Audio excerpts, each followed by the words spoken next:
Hello everyone, I hope you all are fine and doing well.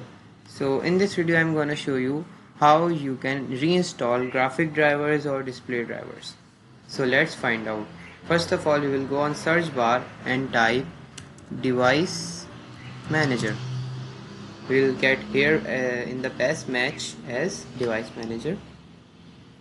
A window like this will appear in front of you. Here you will search for display adapters. We'll click on it and do a right click and go on update drivers.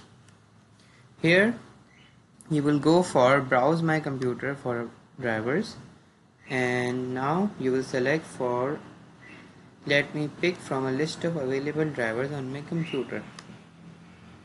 So here you can see these three drivers are present. So one by one we will select each and go on next. If the first will not work, you will go for second. The second will not work, you will go for third. Whichever will help in updating your driver, we will go for that.